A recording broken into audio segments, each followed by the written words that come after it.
თქვენ იყავით თუ არა საქმის კურსში, რომ კახა გვანცელაძე იყო ჩართული თაღლითურ სქემებში? არ ყოფილვართ, რო ყოფილიყავით, ამას მოყვებოდა ჩვენი მხრიდან შესაბამისი რეакცია. თბილისის მერი მის უწყებაში ჩადენილ კორუფციულ დანაშაულზე პასუხისმგებლობას სრულად იხსნის და ამტკიცებს, რომ არ იცოდა რა თაღლითურ სქემებში მონაწილეობდნენ მისი დაქვემდებარების ქვეშ არსებული სამსახურის ხელმძღვანელი პირები. დღეს მედიასთან გამოჩენილი კალაძე საკმაოდ დაბნეული ჩანდა. ბაგაბაღების სააგენტოს ექს-დირექტორის რიგით თანამშრომლად წარმოჩენას ცდილობდა და ისიც კი უარყო, რომ კახა გვანცელაძე მისი კადრი და ახლო მეგობარი იყო. მერის დაქვემდებარების ქვეშ ხომ იყო და არის ბაგაბაღების მართვის სააგენტო?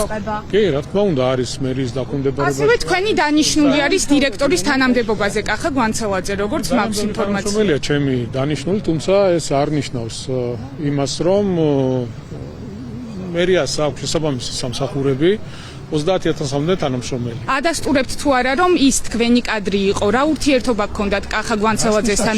აღიარებთ თუ არა, რომ თქვენ დანიშნეთ დირექტორის პოზიციაზე? თქვენი მიყვანილი არის თუ არა ბაღების მართვის სააგენტო? გვანცელაძე დახვდა იქ მუშაობდა. კახა გვანცელაძესთან ახლო ურთიერთობა გქონდათ თუ არა?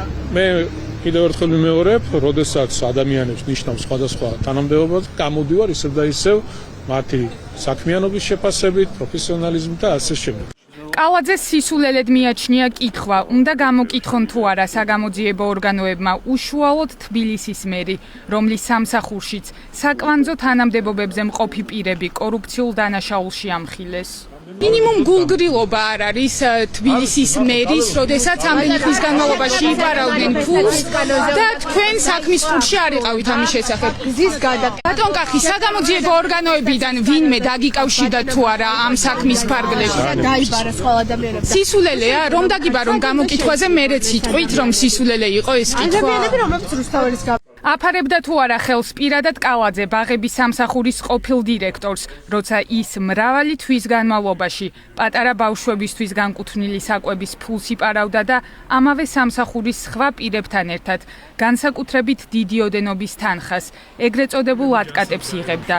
ეს ეჭვები ფორმულას მიერ მოპოვებულმა დოკუმენტაციამ გააღრმავა. როგორც აღმოჩნდა, თბილისის საკრებულოს სარევიზიო კომისიამ ბაგაბაღების მართვის სააგენტო საქმიანობა შეისწავლა, თუმცა ფულის ფლანგვასთან დაკავშირებული ვერცერთი დარღვევა ვერ აღმოაჩინა. თბილისის საკრებულოს სარევიზიო კომისიის დასკვნას იცნობთ თუ არა, რომელმაც მოიკვლია ბაგაბაღების სააგენტოს საქმიანობა და ვერაფერი კანონდარღვევა ვერ აღმოაჩინეს. ამ დოკუმენტს ხელს აწერს ჯაფარიძე, რომელიც დაწინაურდა მოგვიანებით და ახლა საკრებულოს თავმჯდომარის მოადგილე არის. ნახეთ, ჩვენც არ აგვაქვს ინფორმაცია, რომ რაიმე კანონდარღვევა იყო ტენდერის ჩატარების პროცესში. იმის უკან რა იდგა, რა იყო, მე არა მაქვს ამასთან დაკავშირებით. არ ვიცი, ვერ გეტყვი. თბილისის საკრებულოს სარევიზიო კომისიამ რომ ვერ დაადგინა ის, რომ ფულის ფლანგვას ჰქონდა ადგილი ბაღების სააგენტოში. ამაზე ვინ უნდა აიღოს პასუხისმგებლობა? ტენდერებს, რაც იყო ბაღებთან დაკავშირებით, ჩვენ არანაირი კითხვის ნიშანი არ გქონდა. ხო და რომ არ გქონდათ მაგაშია საქმე? იმიტომ რომ არ გამოვლინდა, რასაც ჩვენ ხედავდით, ყველაფერი იმართებოდა სწორად. თუ გამოძიებამ დაადგინა, ხო? გეუბნებით. თუ ამის უკან რაღაცეები ხდებოდა და რაღაცეები არასწორად იყო, გაველოდოთ გამოძიებას. ბაღების საქმიანობაზე დაწყებულ მოკვლევას საკრებულოს თავმჯდომარის მოქმედი მოადგილე ლევან ჯაფარიძე კურირებდა. სწორედ ჯაფარიძე აწერს ხელს დასკვნას, რომელმაც ბაღების სააგენტოში ქრთამის აღების ფაქტები ვერ დაადგინა. ეს დასკვნა 2025 წლით თარიღდება, რის შემდეგაც ჯაფარიძე დააწინაურეს. ახლა მთავარი კითხვაა, რატომ ვერ იპოვა სარევიზიო კომისიამ ბაღების სააგენტოში არსებული უმძიმესი დანაშაულები? ადგილი ჰქონდა გულგრილობას თუ უფლებამოსილების ბოროტად გამოყენებას. ამ კითხვებმა კახი კალაძე წყობიდან გამოიყვანა და გააქცია.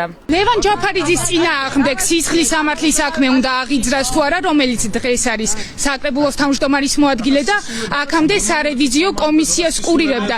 ის სისულელე რა არის? ის აწერს დოკუმენტს ხელს, სადაც ვერ გამოავლიდა ვერც ერთი დარღვევა ამ ბაღების სააგენტოში. რაზე მესაუბრებით, ბატონო კახი, რა არის სისულელე?